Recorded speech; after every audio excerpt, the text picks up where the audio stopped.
प्राची के माता पिता गरीब मजदूर थे। वो दोनों ईंटें ढोने का काम करते थे, इसलिए घर में पैसों की बहुत दिक्कत थी। कभी दाल सब्जी हुई तो बना ली, नहीं तो नमक से रोटी खाकर ही पेट भर लेते थे। एक दिन प्राची अपनी सहेलियों के साथ खेल रही थी। उसकी सहेली कोमल उससे बोली, प्राची, कल हम सब सहेलियां गांव के बाहर लगा मेला देखने जा रही हैं।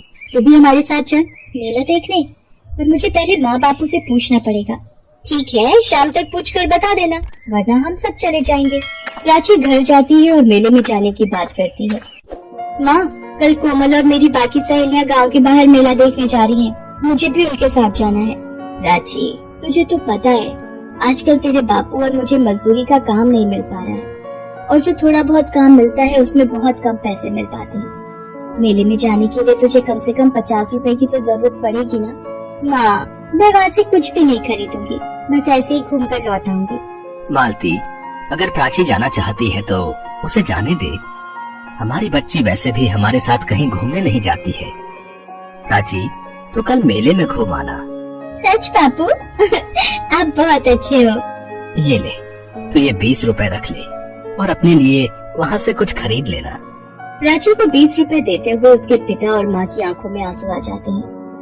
आज वो पैसे को मोहताज थे, पर फिर भी अपनी बेटी के चेहरे पर आई मुस्कान देखकर उनकी आंखें भर आती हैं। अगले दिन प्राची कोमल और अपनी बाकी सहेलियों के साथ मेला घूमने जाती है। माला, पूजा, प्राची, ये देखो, मेला घूमने के लिए माँ ने मुझे 200 रुपए दिए। मेरी माँ ने भी मुझे 200 ही दिए। और तुम्हें पूजा, प्राची? 150 रुपए लाई हूँ। वो मैं 20 रुपए? बस इतने में तो एक छोटी सी गुड़िया भी नहीं आ पाएगी। पूजा, माला, चलो सामने कटपुतली का फेयर देखते हैं। 20 रुपए की टिकट है, तुम तीनों देख लो, तब तक मैं पानी पीकर आती हूँ। प्राची जानती थी उसके पास कम रुपए हैं, इसलिए वो ऐसे ही मेले में घूमती रही। बापू ने बड़ी मुश्किल से ये रुपए मुझे दिए थे।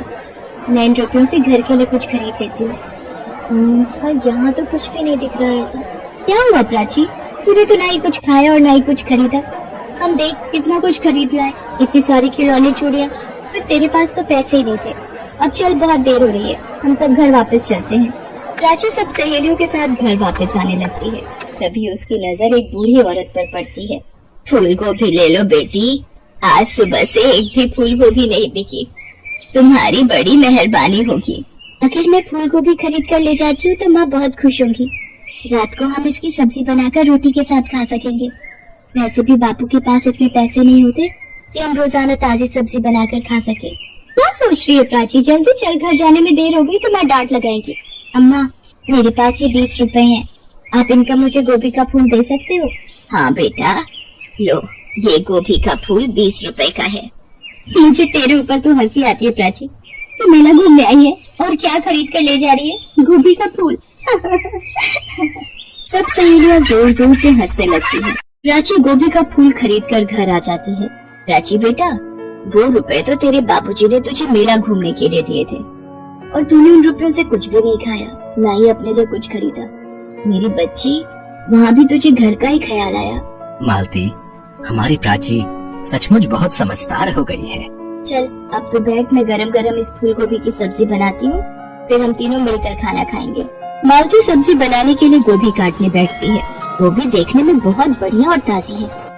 काश एक गोभी का फूल और होता तो ज्यादा सब्जी बन जाती। मालती देखती है वहाँ एक गोभी के फूल की जगह 2 गोभी के फूल हो जाते हैं। ये क्या जादू है? ये कैसे हो सकता है? यहाँ पर तो एक ही गोभी थी, पर अब 2 फूल कैसे हो गए? एक बार 4 फूल बोलकर देखूं।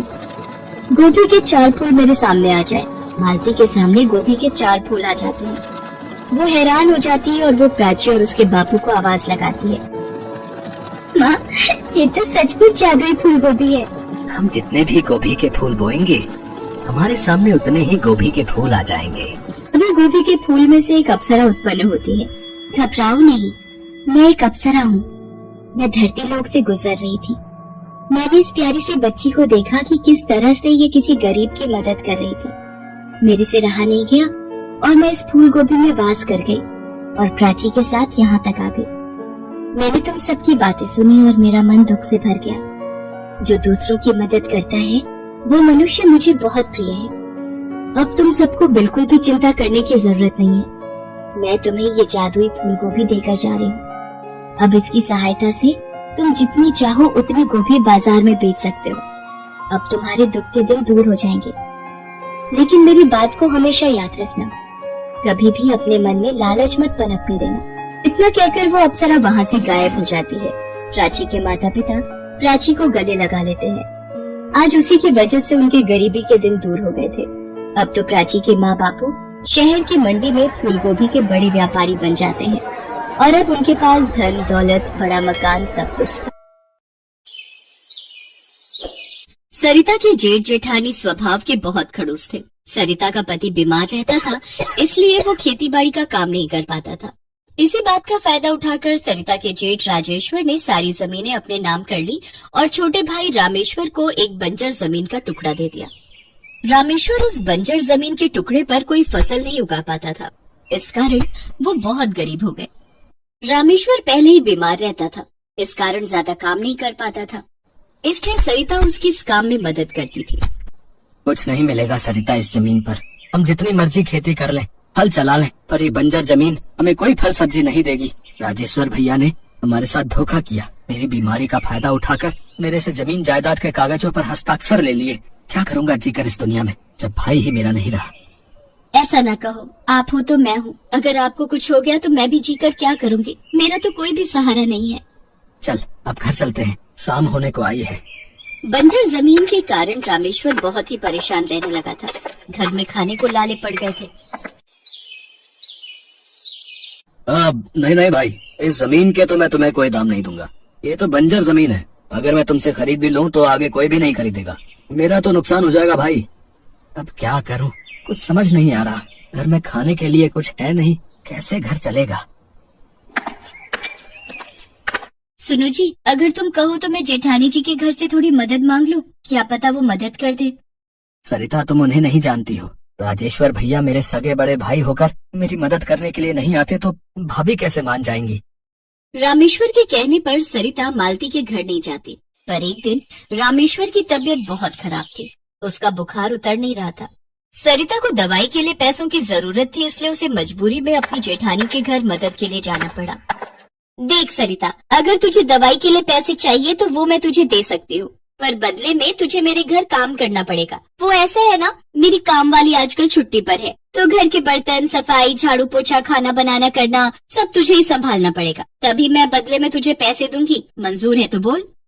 ठीक है भाभी, मैं सारा काम कर लूंगी, पर आप मुझे पैसे जरूर दे देना, मुझे बहुत जरूरत है। उस दिन से सरिता अपनी जेठानी मालती के घर नौकरानी का काम करने लगी। मालती सरिता पर बहुत अत्याचार करती थी। सारा दिन काम करवाकर शाम में उसको 20 रुपए पकड़ाती थी।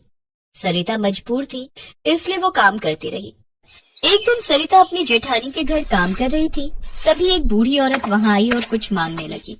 बेटी, बहुत भूख लगी है, कुछ खाने को दे दो।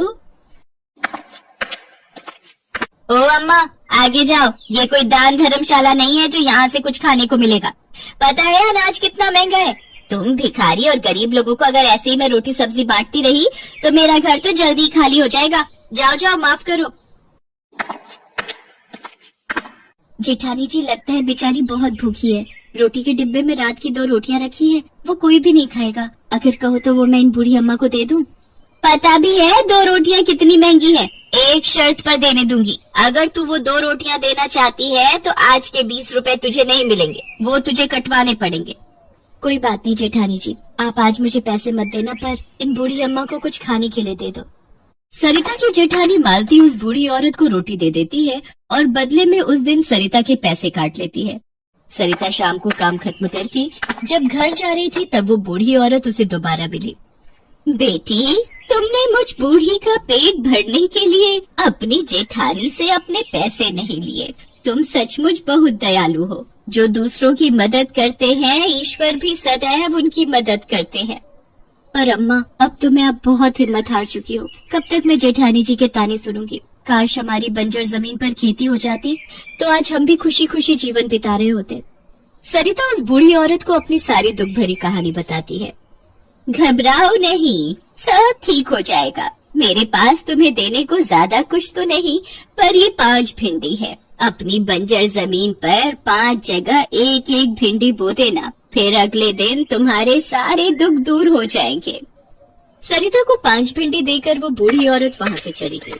सरिता भिंडी लेकर घर आ गई।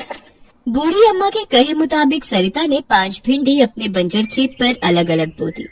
सरिता, इन 5 भिंडियों से भला हमारी बंजर जमीन पर ये थोड़ी है कि भिंडी की खेती हो जाएगी। अरे तुमने कैसे विश्वास कर लिया? तुमने पूरा दिन भाभी के घर इतनी मेहनत की और जो पैसे कमाए उस बूढ़ी अम्मा को दे दिए हैं? अरे सरिता, तुम अपने बारे में भी तो कुछ सोचा करो। अब तुम क्या बनाओगी और क्या खाओगी बताओ?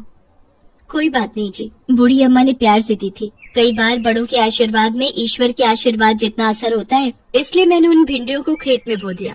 बाकी थोड़े से चावल रखे हैं, आज आप और मैं मिलकर वही खा लेंगे। सरिता और रामेश्वर उस रात चावल उबालकर वही खाकर सो गए। अगले दिन सरिता जब सोकर उठी तो उसकी नजर बंजर खेत पर गई। उसने देखा उसके खेत में सोने की भिंडी उगाई है। सरिता खुशी से झूम उठी। सुनो, जल्दी बाहर आओ, वो देखो हमारे खेत में सोने की भिंडियां उगाई हैं। हाँ सरिता, सचमुच हमारे बंजर खेत पर तो सोने की भिंडी की खेती हो गई है। ये सब कैसे? लगता है वो बूढ़ी अम्मा जरूर कोई भगवान का अवतार थी, तभी उन्होंने कहा था कि हमारे सारे दुख दूर हो जाएंगे। जल्दी से इन भिंडियों को तोड़ लेते हैं। हाँ, चलो। सरिता और रामेश्वर मिलकर सोने की भिंडियां तोड़ लेते हैं। रामेश्वर उस सोने को बाजार में बेच देता है। सरिता ने उन बूढ़ी अम्मा को बहुत ढूंढा, पर कहते हैं ईश्वर कब किस रूप में हमारी मदद को आए ये कोई नहीं जानता। हमारे पास उन बूढ़ी अम्मा की कृपा से सब कुछ है। हमारे सारे दुख के दिन दूर हो गए। मैं सोच रही थी क्यों ना हम गरीबों के लिए एक धर्मशाला खोलें, जहाँ पर मुफ्त खाने के लिए भोजन और सोने के लिए जगह का प्रबंध हो। तुम ठीक कह रही हो सरिता, मैं आज ही इस बारे में गांव के जमींदार साहब से बात करता हूँ। रामेश्वर के पास अब बहुत सारे खेत थे, पर उसने अपने भाई भाभी से बिल्कुल नाता तोड़ लिया था, क्योंकि मालती ने जो सरिता की मजबूरी का फायदा उठाया था वो भूलने वाली बात नहीं थी।